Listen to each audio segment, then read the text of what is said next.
Hello guys, welcome to Doubling the Tech, and today re-reviewin natin ang isa sa pinakabagong product mula kay SteelSeries, ang Rival 3 Wireless Gaming Mouse. So maraming salamat kay SteelSeries Philippines sa pag-provide ng sample na to para ma-review.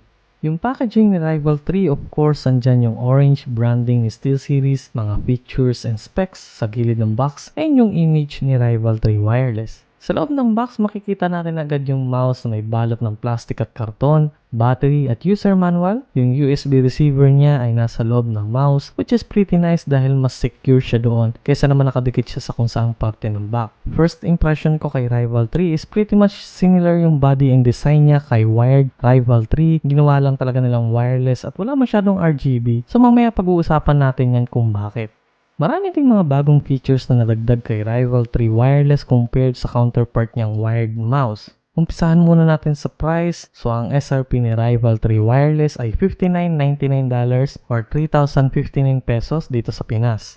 Compared doon sa counterpart niyang Rival 3 na wired version ay mas mataas siya ng $20 and isa din sa mga budget wireless gaming mouse na makikita natin ngayon sa market si Rival 3 Wireless Mouse. Maraming malalaking brands na naglalabas ng wireless gaming mouse na nasa 4 to 5,000 peso and yung iba umaabot pa ng up to 6,000 pesos pataas.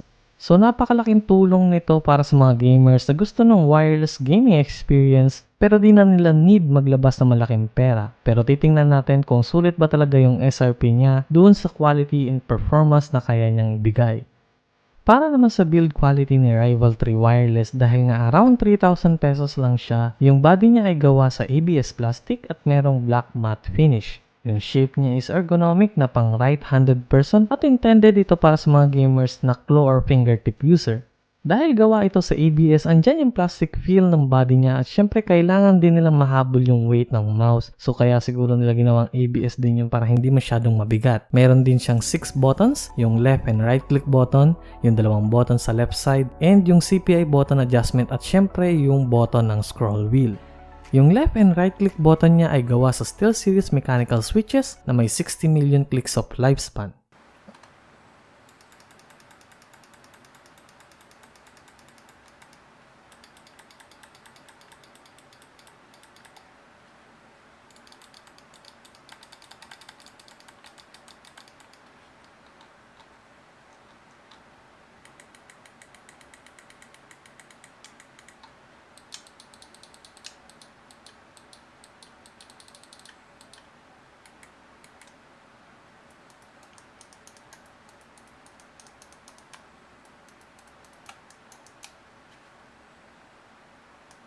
Isa din sa nagustuhan ko is yung rubber glide niya. Super smooth kahit na anong surface ng mousepad, kahit hard or soft, walang sabit kahit medyo nakaumbok siya ng konti.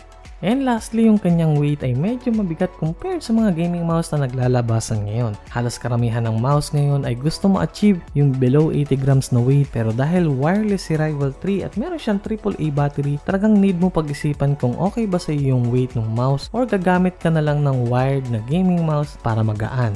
So yung overall weight niya kapag kasama yung cover at battery ay 106 grams. Kapag wala namang included na battery, ang weight niya ay 84 grams. At kapag walang cover at battery, ang weight niya ay 77 grams. So kung gusto niyo talaga ng magaan at wireless na gaming mouse, I think pwede kayong magpagawa ng 3D printed cover na may honeycomb design kagaya ng mga ginagawa ng ibang owners ng Logitech 304 wireless mouse.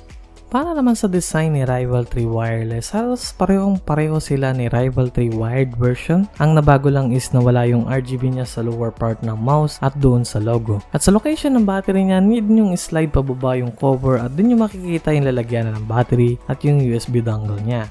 So ito yung sinasabi ko na super convenient nito dahil maaalis yung tendency na mawala yung USB receiver or dongle mo dahil pwede mo siyang ilagay sa loob ng mouse kapag di mo nagagamitin or magta-travel ka. And syempre dahil wireless siya, lahat ng possible way para makatipid sa battery ay need gawin. So isang downside nito is wala siyang RGB. Ang tanging umiilaw lang ay yung scroll wheel para sa indicator kung active or in sleep mode yung mouse. So kung mahilig kayo sa RGB ay medyo alanganin si Rival 3 Wireless para sa inyo.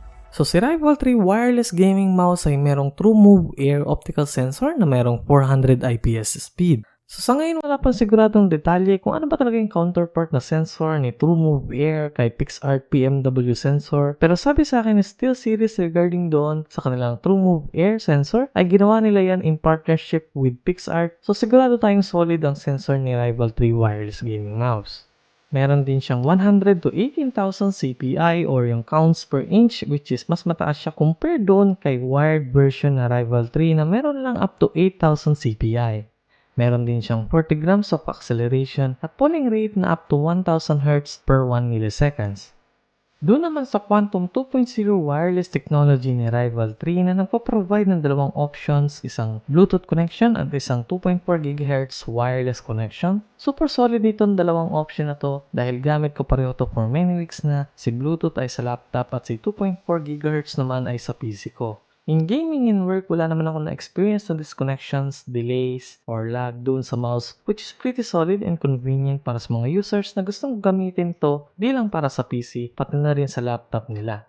So para naman sa battery life ni Rival 3 Wireless, ina-endorse ito ni SteelSeries na kaya mag-provide ng up to 400 plus hours of usage, pero I think depende din yan sa battery na gagamitin nyo. Dito sa Pinas, alam naman natin na maraming mga local batteries, so kung magpapalit kayo, humanap kayo ng maganda-gandang battery. And gaya nga nasabi ko doon sa RGB, inalis nila yon para mas makatipid ng battery dahil nga naman aksaya sa battery kung umaandar yun palagi. At isa pang feature na meron si Rival 3 para makasave ng battery ay meron siyang automatic sleep mode na once naman di nyo siya ginamit for certain time, kusa siyang mamamatay.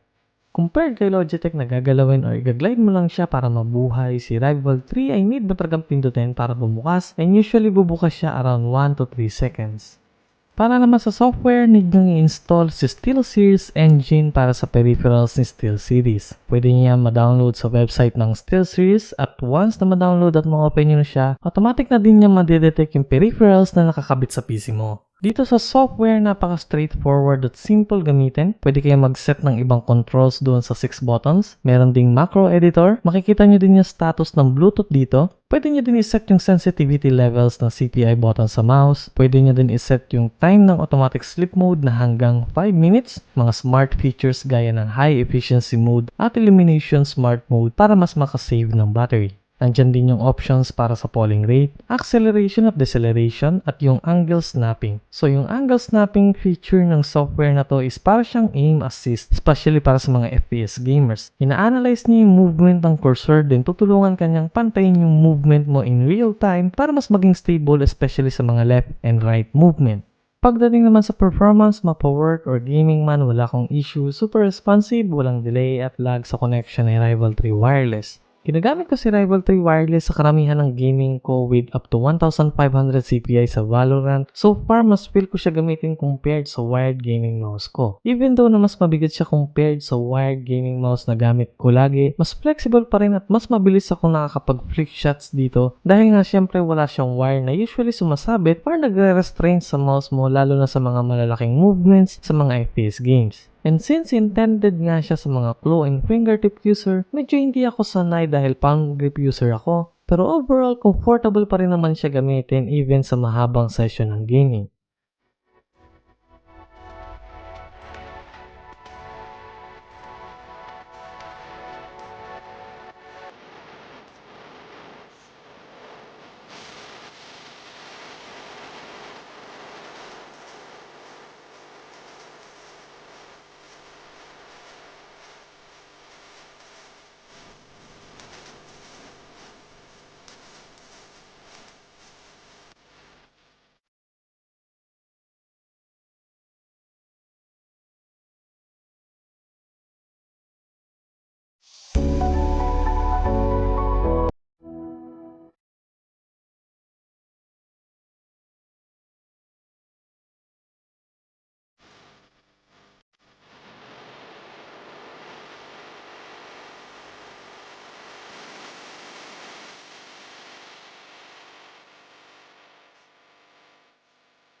Overall, super solid ni Rival 3 Wireless dahil nandyan yung 400 plus hours ng battery life, automatic sleep mode, up to 18,000 CPI, ergonomic design, comfortable gamitin at imagine makakakuha ka ng solid na wireless gaming mouse for around 3,000 pesos. And siguro yung nag-iisang flaw na pwede kong masabi dito sa mouse na to is yung kulang nga sa RGB, and alam naman natin na karamihan sa mga tao ngayon is trip na trip yung RGB. Pero all in all, sa build quality, comfortability, performance at bawat features at aspects ni Rival 3, super sulit nito for its price. And syempre si Rival 3 ay ginawa para sa solid performance at functionality at hindi sa aesthetic or sa mga RGB bling bling. And that's it guys para sa review ng SteelSeries Rival 3 Wireless Gaming Mouse. So kung may tanong kayo, just comment down below. And huwag niyong kalimutan mag-subscribe sa ating channel para sa mga susunod pa nating reviews. And as always, happy gaming!